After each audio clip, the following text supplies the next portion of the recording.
They're like, would you be interested in selling your company? The response was, fuck you. This is a family heirloom.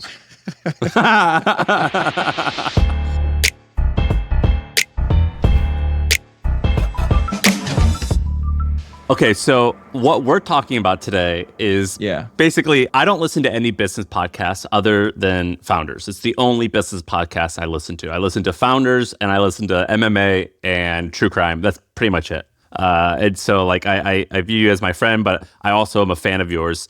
And you tweeted out this amazing thing. It was about the anti-business person, the anti-businessman billionaire. So the first tenet of these anti-business billionaires is they have high levels of disagreeableness.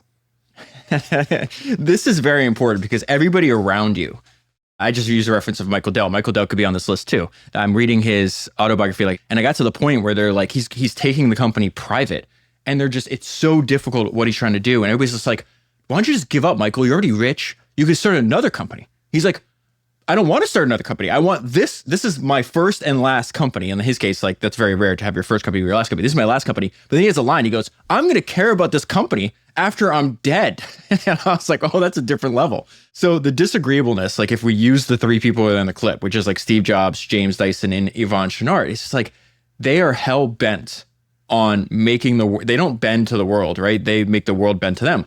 And they refuse to compromise on the product quality, even when it seems absurd. And like James Dyson, I got to tell you a crazy story about James Dyson because, everybody's like, oh yeah, Dyson, the guy that like I wash my hands and like dries it's the hand dryer in the bathroom everywhere. And it's that cyclonic vacuum cleaner. It's like, no, the guy has built one of the most successful companies of all time. I think it's one of the largest privately owned companies in the world. You want to hear some crazy? So there's always rumors, right? And again, privately held, so you don't have to tell. And everybody's like, oh yeah, he's probably worth like 10 or 20 billion. I was like, you're off by like a lot. So a friend of mine happens to know somebody that works for it. And usually you can find hints, if you look at their family office, right? And a friend of mine knows somebody at the family office where they're just like, man, we have a big problem. Like they have to deploy like $4 to $5 billion every year. Right? Okay. And so they're like, you look and he's like, James Dyson now is like the largest producer of green peas in Europe. He owns the most sheep in the entire world. Like you see all these crazy, so like, where's the $4 or $5 billion coming from? It's like, the rumor is that he's been taking out, $4, $5, $6, $7 billion a year in dividends, retaining the enterprise value, obviously, because he never saw a company, still has 100% of it. So I was just this like super fancy, private investor only conference, right? There's only a handful of people there. One guy controls a shit ton of capital and he listens to the podcast. So we were talking and he has a problem where like the more assets under management you have, the bigger you have to, Buffett talks about this over and over again, like to move the needle, the opportunity has to be just so large.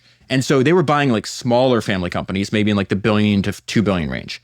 And so now he's like, I have too many assets under management. I have to swing bigger. So they go to approach Dyson. Okay. I'm going to paraphrase. The response back from Dyson is going to answer your question about high levels of disagreeableness, right? They're like, would you be interested in selling your company? The response was, fuck you. This is a family heirloom. So it's like, again, he's not doing it for money. He's run out of the money he will ever spend. He's doing it because he loves it. He wants to, you just talked about maybe if your kids want to work in the business, you see that a lot. They're doing it because they want to pass it on to the next generation. They want to die still owning this thing. You can't go to him and be like, I'll give you $2 trillion. It doesn't matter.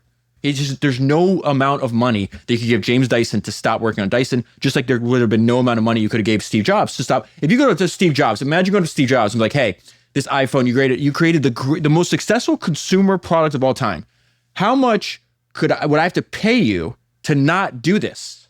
There's no number that you could have spit out that he'd be like, okay, yeah, I'll retire. He's like, this is what I like to do. Who's the most disagreeable person you've ever studied? Ooh, that's a good question. I mean, James Dyson's got to be up there because if you see the bookshelf that's in back of me, it's in order by episode number, starting in the upper left-hand corner. So it goes all the way down. And so I'm going to hit like 400 biographies read of history of entrepreneurs this year.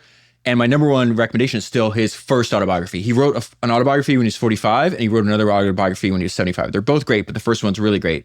The reason I recommend that one is because it's all struggle. The 90% of the book is just him failing over and over and over again and him refusing to give up. And what's he obsessed with? Like, because obsessing over vacuums is strange. So he would describe himself as an inventor and an engineer, definitely as an inventor. And so what I would say is what he's obsessed with is making the world bend to what he wants to happen. And so in many cases, if you look at his early career, he was inventing a bunch of other successful inventions and they were like taken from him because he didn't keep control of the company. There's like all these little things that are happening to him that cause him a lot of emotional pain that then he fixes in the new company. And so for him, it's just like he spent 14 years before he had the idea. It's like he's kind of similar to Steve Jobs and Yvon Chouinard. They're offended at the mediocrity of most of everything around us. They always talk about like, why is every product we use suck?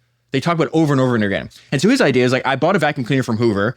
It gets clogged after the first time I use it because it has a bag. This is stupid. Why do all vacuum cleaners have bags? And then from that thought, it's 14 years, 5,127 prototypes till he has the world's first cyclonic vacuum up to his incredibly difficult standards that he owns 100% of. When does having that trait of high disagreeableness go too far? Oh, that's a good question. I don't know. Does his family love him? Does he have a good relationship with his children? Because Steve Jobs did not. And so can you be highly disagreeable and still loved by your children? Can you be highly disagreeable and still be proud of how you treat one another? So there is a devastating line in Steve Jobs' biography by Walter Isaacson, because Walter was collaborating with him as Steve was dying. And he told Walter one of the reasons he wanted to do this biography is because he wanted his kid, he sacrificed so much of his time at Apple that he wanted his kids to know the kind of person he was and what was important to him. That's a devastating line. Dyson, from what I understand, has great relationships with, he's still married to the same wife, has great relationships with his kids. Some of them work inside the company, some don't. But yeah, again, I spent a lot of as you know, because you listen to the podcast, I spent a lot of time talking about their childhood, their relationship with their father. Dyson's dad passed away when Dyson was like 9. And he said, he's writing a biography when he's 75 and he still cries and gets sad that his dad, he didn't get to know his dad as an adult. His dad didn't get to see him grow up, see his success, meet his grandchildren. And so I think having that experience was just like, man, I want to make sure my kids don't have that massive hole that I had in my life. Not any fault of his own. His dad died of cancer at a young age.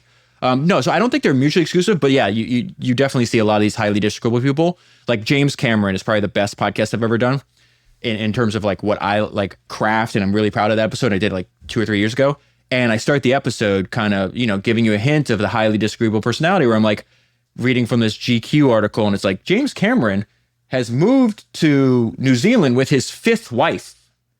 And it's like, nobody could have a 5th wife without, that should tell you, if you're reading between lines, that's a difficult person to deal with. All right, a few episodes ago, I talked about something and I got thousands of messages asking me to go deeper and to explain. And that's what I'm about to do. So I told you guys how I use ChatGPT as a life coach or a thought partner. And what I did was I uploaded all types of amazing information. So I uploaded my personal finances, my net worth, my goals, different books that I like, issues going on in my personal life and businesses. I uploaded so much information. And so the output is that I have this GPT that I can ask questions that I'm having issues with in my life. Like, how should I respond to this email? What's the right decision, knowing that you know my goals for the future, things like that. And so I worked with HubSpot to put together a step-by-step process showing the audience, showing you the software that I used to make this, the information that I had ChatGPT ask me, all this stuff. So it's super easy for you to use. And like I said, I use this like 10 or 20 times a day. It's literally changed my life. And so if you want that, it's free. There's a link below. Just click it, enter your email, and we will send you everything you need to know to set this up in just about 20 minutes. And I'll show you how I use it, again, 10 to 20 times a day. All right, so check it out. The link is below in the description. Back to the episode. All right, number 2, they have extreme self-confidence and they do what works for them. So what's an example of that? So that line that they do what works for them, there's this guy named Tim Grover who was the trainer of both Michael Jordan and Kobe Bryant, and he wrote a book all about comparing and contrasting them. It was really fascinating. And he says what they had in common was that they do what works for them regardless of what other people do. Like, they were indifferent. There's another great line in that book that I think is a lot of people that you and I are going to talk about have in common, where it's like everyone wanted to be like Mike. Mike didn't want to be like anybody else. And so in situations like that, which like they are, I would say there's this line in Dyson's book where he calls his method of invention, his method of company building, he calls it the Edisonian principle of design. He is not a big, hey, I have a master plan. He's like, I'm going to just do an experiment, get immediate feedback, and do a constant set of iterations. There's this great book that I've read 3 times. I think every single entrepreneur on the planet should read it. It's called Creative Selection. It is written by Ken Kocienda. He was a programmer who demoed jobs. And in that book is the most detail. He was the one that programmed the initial Safari browser, and then he created the Safari browser and then the keyboard for the first iPhone. What he shows in there is like, it was just all the great products that came out of Apple were just a series of iterative demos to Steve, and Steve applying his personal taste. This is why I think you talk to a lot of investors, and to me, when I talk to them, I'm like, man, you think about business way too academically. You know, like as if you could sit at a whiteboard and like plan and master plan everything out. It's like, I don't see that in the books I read. It's like these a series of just small decisions every day, getting a bunch of feedback, and then essentially just changing course slightly every single day. And then doing that over a long period of time and constantly improving, you get to amazing products and amazing businesses.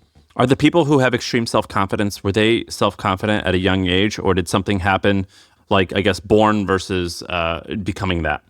All 3 of those. So if Yvon Chouinard, Steve Jobs, and James Dyson, excessively self-confident at a young age. And I think part of this has to do, and I'm speaking from my own personal experience, it's like you grow up with almost like you're seeking revenge for the circumstances in which you've been born in. You know, Steve Jobs was adopted. Yvon Chouinard his family didn't have any money. James Dyson doesn't have a dad. And you just like, everybody's around you is like, oh, you're not good enough. And you're like, no, I'm pretty sure I'm better than you are. And I will show you, and I'm willing to work and make sure to prove what I believe. I always say belief comes before ability. And, you know, I see this over and over again. People are like, you shouldn't be confident. You should generate evidence first. I'm like, no, you have that completely backwards. They believe that they can do great things way before there's any proof in the physical world. Let me give an example. In the Michael Dell book, he hits the Fortune 500 when he's like 26 years old.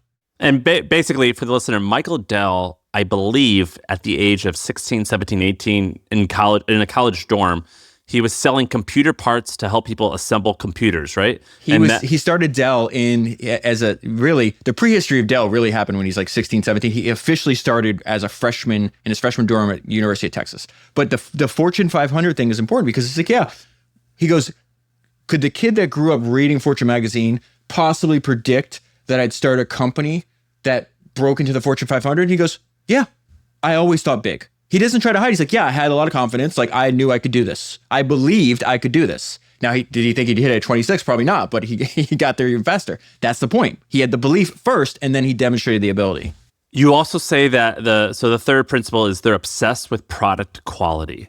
And I hear people say this a lot, but because I've never had a job, I've never been able to intern or apprentice at one of these folks who are obsessed with product. I've never been able to see firsthand what they're like on a day-to-day basis.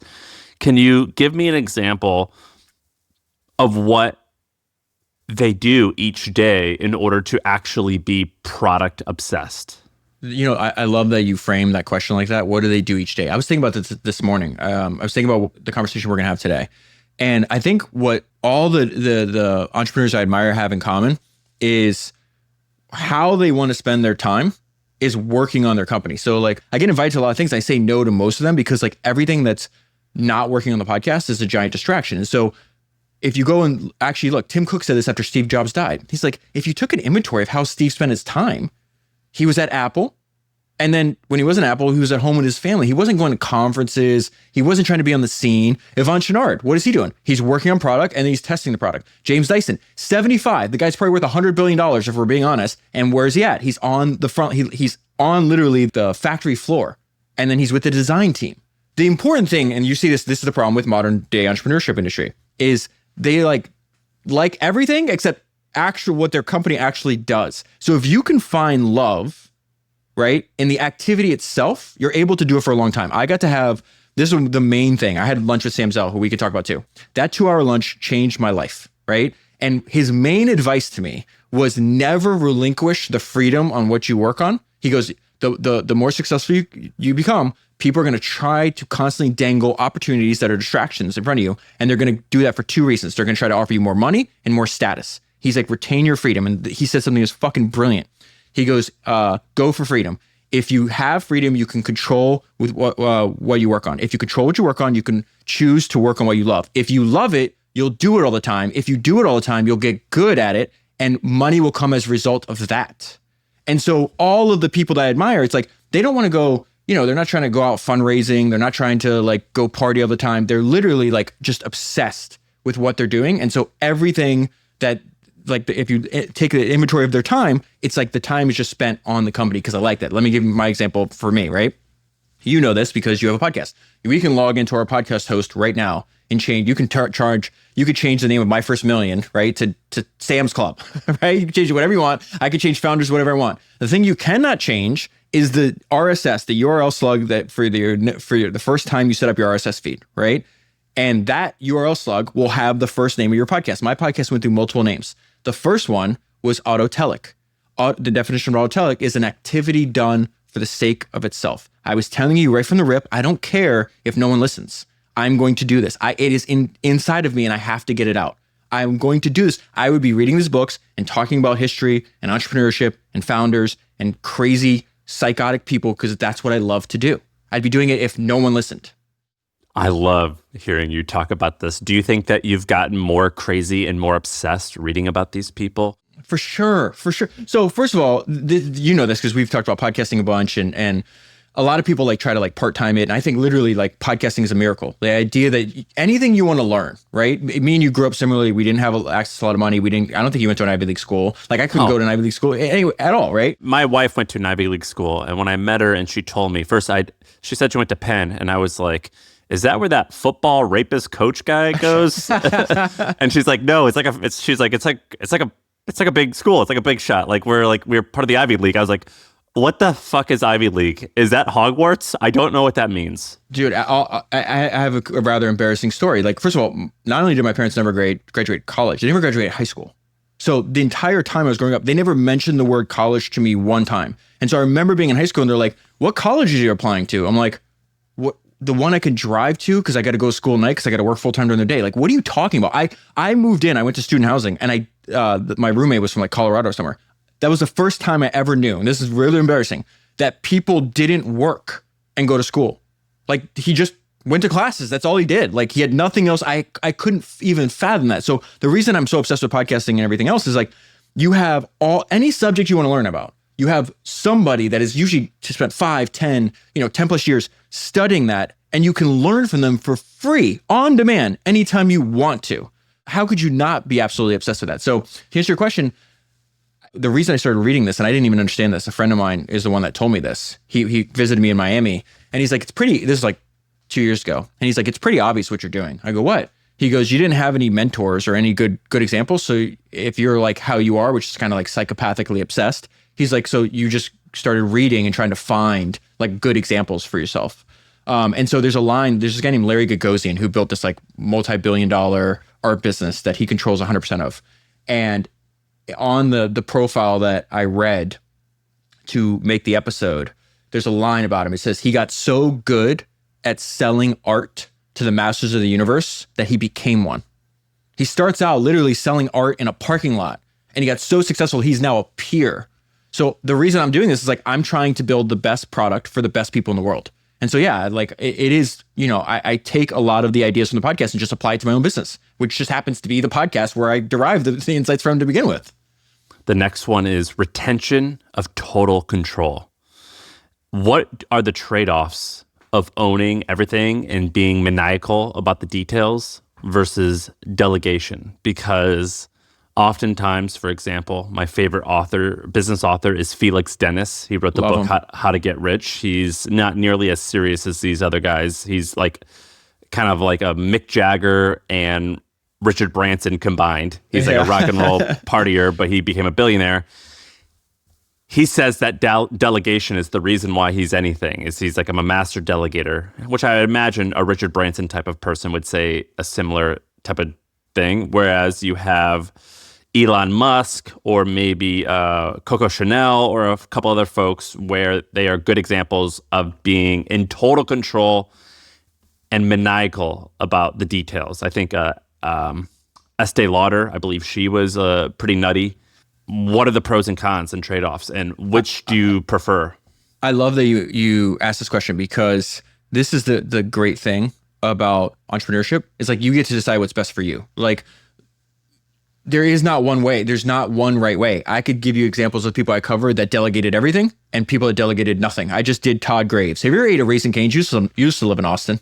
You're a fellow fat boy. Well, I was former fellow fat boy. Former, yeah. But I saw him talk, I think on Yvon or something like that. And I was like, wow, you're amazing. And so I went to Raising Cane's and started eating it just because he was maniacal. Like, you don't think of a fast food restaurant as being focused on the product, but there is a need for it for sure. But he was like, we only do these types of fries. We only do chicken. And like, it's the simplest thing where I'm like, how hard could this possibly be that you need 30 years to master this? Let's go figure it out. So I just did an episode on him, which I think is going to be one of the most popular episodes ever. Just because when people would ask me, like, you study dead entrepreneurs, like, what about the living ones that you like? And I'd bring up Todd Graves and like, the chicken finger guy? I'm like, no. Well, he's got a really relatable demeanor. Yeah, you want to hang out with him, but also, even if he was a jerk, the way he built his business, he owns over 90% of a business that's worth at least $10 billion. It's growing 30% year over year, and he's been doing the same thing, for 30 years. And I just love everything. I'm obsessed with simplicity. I just love everything about him. But the funny thing is, in one of the interviews I found with him, he literally says, people told him when he was younger, you're a micromanager. You have to delegate. You can't possibly do the stuff you're doing now. And he has a great line. He goes, delegate? What kind of word is that? Like, he just like, that doesn't even make sense to me. And he goes, and all the people, the experts that gave me that advice, I'm bigger than they are now. And so he's literally giving this interview, and they interrupt the interview because they had some event and his social media team was showing them the reel, or the video reel that was about to come out. This guy's, running a business. He has 50,000 employees, 800 stores, unbelievable amount of responsibility. And he's like, it doesn't go out until I approve it. He's approving every single. Steve Jobs did the exact same thing. He wouldn't let Apple ads go out without approving it. There's another thing. Every single location, I approve every single new location. You mentioned Elon Musk, early days of SpaceX.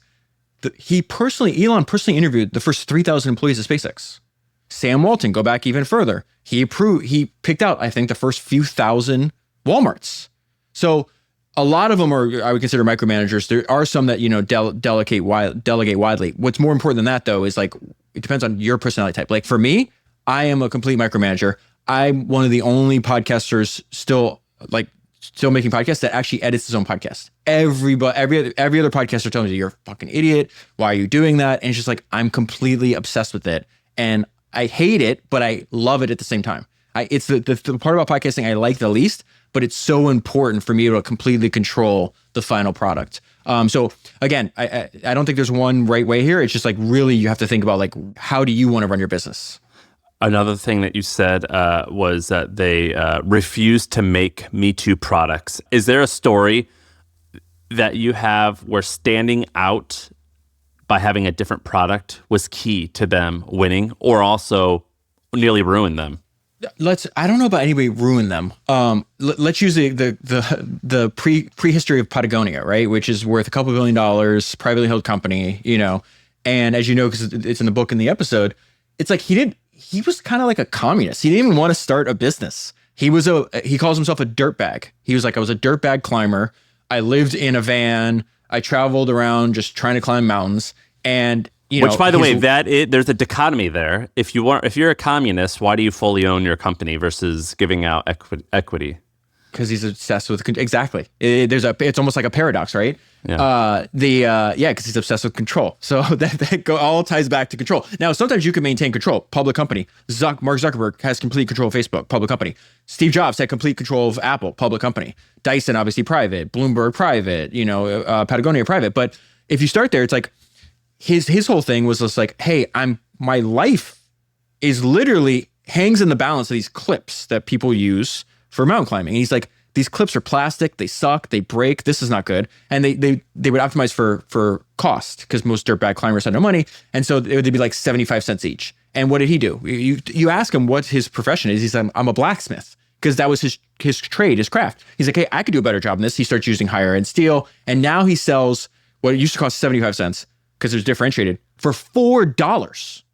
More than 4x what the market is used to paying. And he wound up sealing up like 80 to 90% market share, because his was so much better. So if they feel that they're not starting companies just to start companies, they're starting companies to make products. And so therefore, they're not going to make a product if somebody else is already doing that. No one made the products that Steve Jobs made. No one made the products that James Dyson made. No one made the products that Yvon Chouinard made. And I talk to founders all the time, and even podcasters, and I'm like, man, why are, especially in our trade, it's like, why aren't podcasters thinking more about differentiation? When I started my podcast in 2016, I thought it was too late, right? I was like, oh my God, I missed the boat. But I looked around, I was like, what is everybody doing? Everybody's doing the same thing. It's like two people, one person interviewing another. This is why my first million first came on my radar. When I came on your podcast 2 years ago, I mentioned that I'd listened to over 100 hours of it because it was truly differentiated. It's like two guys have great chemistry. They're funny. They're both entrepreneurs. And sometimes they're going to just shoot the shit and talk about ideas and brainstorm. Sometimes they'll bring people in. Like, it was a very unique format. You've seen since then, obviously, because of the success of the show, like what happens? Like, you have a bunch of people trying to do it, and then none of them achieve the same success because they're not, first of all, they're the copiers. So not the ones that actually came up with the format and came up with the idea. So one thing I would just say is, it's like, if the product already exists, I would only make it if you see that there's a giant hole and a way to like make it better. In the case of James Dyson, everybody had vacuum cleaner. They were all crappy compared to his. I paid, listen, you can go on Amazon right now and buy a vacuum cleaner for $40. I have a Dyson. It was $600. It's literally the best. It's the best. Do you think that there's a common theme amongst, so everyone, most of the people who you've named, and maybe most of the people you cover on Founders, they're creating higher end products where the margins are probably a bit higher. So I have a $600 Dyson. Yeah. I have, Patagonia now is more mid-tier maybe. But you've covered a lot of, luxury brands, and I think that a lot of like LVMH, like luxury brands, tend to be the biggest and best businesses, it appears. Yeah. Is there a commonality of you being different and thus being able to charge more and profit more? I don't, like, the one person, if you ask like my own personal Mount Rushmore of like history's greatest entrepreneurs, they actually had like, some of them obviously have big margins like Apple, right? But then like think of Sam Walton. Like Sam Walton had the tiniest margins. Why? Because like his idea was like, hey, I'm going to be totally committed to this one simple idea, which is like everyday low price. And so the margins are small. Raising Cane's one of my favorite entrepreneurs. His margin's like less than 10%. So yeah, I think these ideas can work for, it really just depends on the industry and the business, but like you see them appear over and over again, whether it's a high margin business, a low margin business, if it's physical goods, if it's luxury goods, if it's software, it's just like kind of the same personality type over and over again. I'm going to combine the last two, which is the first of the two was they wouldn't sell at any price. And this is the second one, their exit strategy is death, which I love. I absolutely love. Is this, particularly with AI, I don't know if you've seen, I know you're not like with it because you're so focused. Like I think you've said you don't pay attention to the news, you don't pay attention to social media Correct. too much. There's this thing called vibe coding. Have you seen vibe coding? It's I've basically seen that, yes. Yeah. So it's like young kids, of which we've had a few of them on, who in a matter of 6 months can go from 0 to $1 million a month in revenue because it's so fast and easy to make apps. Yeah. Do you think that people today are thinking shorter term than before, or has there always been a gap of a very few amount of people are willing to think long term versus short term? I think both. I think, yeah, undoubtedly a larger percentage of humanity is thinking short term, and that we've always as a species been wired to be short term. Jeff Bezos has a great idea of this, is why he would be constantly willing to have a longer term view. His point was that like, if you're planning on a year, if you're investing in a product that may not, reap any benefits over a year, you have a lot of competition. 5 years, less competition. 10 years, no competition. Like just nobody is thinking that long term. So if we have I think he calls it long-term orientation. If we have a long-term orientation, then I want to do that because we just have, by default, by sheer numbers, I have less amount of competitors. Now, I need to back up. I am only interested in people that do things for a long term, and I'm interested in your last business. I am not interested in your startup, your first business. In many cases, what I'm interested in is like, what is the thing that is going to, like, the reason I become so close with the founders of Ramp, it's because, and we have this deep partnership. It's like, one of the things I love is I talked to Kareem. I'm actually seeing him tonight, who's the co-founder and CTO of Ramp, and one of the most brilliant technical minds that I know. And one of the things way before we became friends, way before we became partners, and he's just like, Ramp's my last business. Like this is, I have all, 99% of my net worth into it. I spend all my days. I'm not thinking about anything else. Like, that's what I'm very interested in. And in many cases, to get to that last business, you usually have to start. Cream had already started and sold a company. Like usually you have to go through a ton. It's very weird for like the Mark Zuckerbergs, the Michael Dells, even Steve Jobs, like to be for your first company to be your last company. Which is what I had, I think, and I did it because I saw a theme that a lot of the people who I had admired had a hit in their 20s or 30s that allowed them to think longer term. That is key, right? One, I think it's a mistake if you ever sell your best idea, whether you have money or not. So never sell your best idea. But in the case you're describing, it's like, if you can relieve, financial pressure, you grew up with financial pressure. It feels... And it's real. Like it destroys you. You can't sleep. There are people who can overcome and just go all in at a young age. In general, it seems it's easier when you have a wealthy parent or when you have some type of, you don't need to worry about rent for 3 or 4 years. It is easier that way. So to get that, like, hey, I'm not going to have to worry about taking care of my wife, my kids, feeding myself, and give yourself room to breathe. And then you're able to step back and be like, here's the thing. A lot of this is just self-exploration. Like, dude, I know myself so much better now than I did. Think about when you're supposed to be picking your career when you're in high school, because then you got to figure out what you're going to major in. It's like the stupidest thing ever. Like nobody, if you're the same person you were at 18, that's very bizarre. And so like, I just think part of picking a successful company and a successful career you can do for a long period of time is like, you have to go through this exploration of who you are as a person and what your true interests are. The problem is with humans, like we think, oh, like vibe coding is really cool. I like these kids are making money. But eventually through all these experiments, they might discover what they actually, truly want to dedicate their lives to. So I think it's like an overall good thing. But yeah, I think the advantage that if you, as an entrepreneur, as a podcaster, as a writer, as an athlete, whatever the case is, like if you can think long, you just have a massive advantage if you could just have a longer term perspective than other people. And this is the important thing is like when I'm able to choose what I work on, I'm not worried about what like my downloads today or like my audience size today. It's just like, as long as I do this forever, right? And I keep focusing on adding value to other people's lives because money comes naturally as a result of service, then I'll get, as long as I wake up every day, read a biography of history's greatest entrepreneurs and sit down once a week and talk about what I learned and do that forever, I'll let the score take of itself. The chips will fall where it is. It's like I will get everything I actually deserve. I don't want the listener to think long-term means it's okay if I don't kick ass today. And a lot of people will justify this and say, well, it's a marathon, not a sprint. And to them, I say, yeah, but have you ever ran like 100 meters at the world record marathon pace? It's going to feel like a sprint to you. Yeah. Like you have to be able to run fast for a long period of time. And what I mean by that is that doesn't excuse day-to-day lack of urgency. You still need to be impatient on a daily level, but patient on an annual level. Additionally, can you tell me the people who thought long-term, they were still, maybe you can give me examples, but that doesn't mean that they were broke 5 or 10 years into starting their company or that they didn't have traction, or did they? Am I wrong? So to like close the loop on what you just said, I agree completely. If you think of like, there's not many entrepreneurs that had a longer term perspective than Jeff Bezos, and his line about this was like, yeah, we have long term, but like we're going to take step by step ferociously was his motto. Step by step ferociously. Not like, oh, we're going to lollygag. It's like, no. I'm fine being, we're going to be the company we want 10, 15 years from now. But every day for the next 10 to 15 years, like we're pushing the pace and we're doing as much as we can.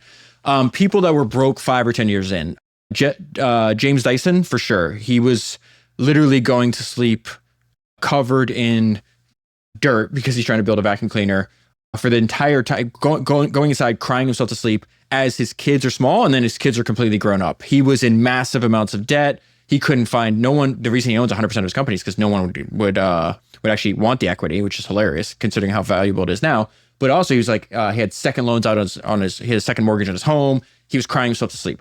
So he was nearly bankrupt. He was like. Oh yeah. For and if it's not the full 14 years, it was a good chunk because then he started licensing it. He had some small wins where he could actually pay his bills, but he was not like a wealthy man. Steve Jobs, rich from the get-go. He builds the first Apple in his garage. 4 years later, he's worth $100 million and the company's public. Like it was pretty crazy. Yvon Chouinard broke for an excessively long period of time. Like there isn't like it's a case-by-case basis. Jeff Bezos, already wealthy. He worked for this hedge fund in New York called D.E. Shaw, and he quit that and gave up a huge bonus to move to Seattle, but he was already, able to live in Manhattan. He was working for a billionaire. Sam Walton. Now here's another idea. And by the way, I think Amazon had like 100 million in sales like 4 years in or something. Super fast. Yeah. He was like, by the time he was 30, so he starts the company at 30. I think by 35, he's a billionaire. I tracked him on this when I like had my, I had this sheet where I tracked probably 300 people. And I had timelines for each of them of when they were born, when they started the thing that allowed them to be a little bit financially free, when that period ended, and then when they started the thing that made them huge. Yeah. And he started Amazon at 32, and between the ages of like 24 or whenever you graduate college to 32, presumably he was making some amount of money, like the equivalent of $250,000 to $500,000 a year today. For sure. Sam Walton had his first. This is an interesting thing because there is an idea, a principle I've noticed is like go slow now so you can go faster later. And what I mean by that is like Sam Walton, greatest retailer of all time, undoubtedly, he had one store for 5 years. And so he was obsessively learning everything he possibly could about retail, doing all these experiments. And so then you fast forward, one store for 5 years. Then you fast forward, let's say 25 years into his career. He has the idea, he's already has Walmart, but he's like, hey, he meets this guy named Soul Price, who I've done episodes on. How many years? Did you say 25? Well, let's say 25 years into his career, right? So the first 5 years of his career, it's one store. 25 years in, let's say around there, he's got Walmart, but then he has this idea for Sam's Club, which he took from other people. He took from this guy named Soul Price, he came up with the warehouse club idea. The founder of Costco was Soul Price's mentee. When he was like, Jim Sinegal was like 18 working for Soul Price. That's where he got the idea for Costco. Sam Walton sees that. He's like, oh, this is a great idea. I'm going to do it immediately. So 25 years into his career, he didn't have to stick with one store for 5 years. So when he launched Sam's Club, within the first 5 years, he gets to like 105 stores and like $7 billion in revenue. Same period, when he started out, he could only master one tiny little store in Arkansas, but your skill set and your resources and everything compounds. That's the point. Todd Graves talks about, I think by the time he gets like, he's 10, the Raising Cane's guy, I think he's 10 to 12 years into his career, he's got 28 stores. Sounds like a lot, right? He opens like 150 stores a year right now, or 100, between 100 and 150 stores a year. Go slow at the beginning to go faster later. He's learning. And he's going to apply that. This is the important thing about not jumping from business to business to business, because if you jump from business to business to business, all you're doing is interrupting and compounding. Was it clear, a lot of these, the world's greatest entrepreneurs, was it clear that their TAM was big enough to achieve their ambitions? No, absolutely not. No. Like, for example, you'd be like, look, this chicken finger thing, that's maybe silly, but I guess McDonald's is huge. I guess you could be kind of like McDonald's. I think if he did think of anything, he thought of In-N-Out. In-N-Out was founded in 1948. If you look at In-N-Out's menu, looks like Todd Graves. There's other people before him, but it's like, to me, Todd Graves is just Harry Snyder reincarnated, who was the founder of In-N-Out. But instead of doing burgers, he does chicken fingers. But no, like I just went over this because I'm going through the Michael Dell episode right now. Like, there's just like no way. Like, you knew computers were like, most people hadn't even seen a computer. And like, he was just completely obsessed with it. So there's no way he could predicted the financial success he was going to have and how big the market could actually get. He started with Dell with $1,000, no venture capital, $1,000. And his main competitor was Compaq, who started with like 25 million of venture capital. And Michael Dell is super competitive, but nice. The book's called Play Nice and Win, play nice, but win. But he's constantly contrasting. He's like, I started with 1,000. They started with 25 million. I'm kicking their ass. It's really funny. And Dell would tell you that having the constraints of limited capital was really good at the beginning because it forced him to innovate into in a way that you wouldn't if you had money. And I was like, oh, wow, that's interesting. So I go and pull my highlights from Sam Walton. Sam Walton said the same thing. Kmart existed before Walmart. Kmart was dominating the big cities because if you're going to start retail, where are you going to go? You're going to go to Chicago, you're going to go to New York, and go to all those other places. So he's like, well, I can't go there. I don't have any money. So he starts going in these little towns in rural Arkansas. And what he learned, he goes, oh, constraints are your friend. Because if we were better capitalized, I would have never went out into these tiny little communities. And what I discovered is in these tiny little communities, there's far, far more business than we could have ever predicted. Perfect example to your question. You're the man, David. I appreciate you doing this. I could just I think the listener will notice this is probably the podcast that I've spoken the least amount of all 700. I've listened to hundreds of your episodes. I think you're at 400. I think I've listened to half of them now. I appreciate that. I appreciate you. That's it. That's the pod.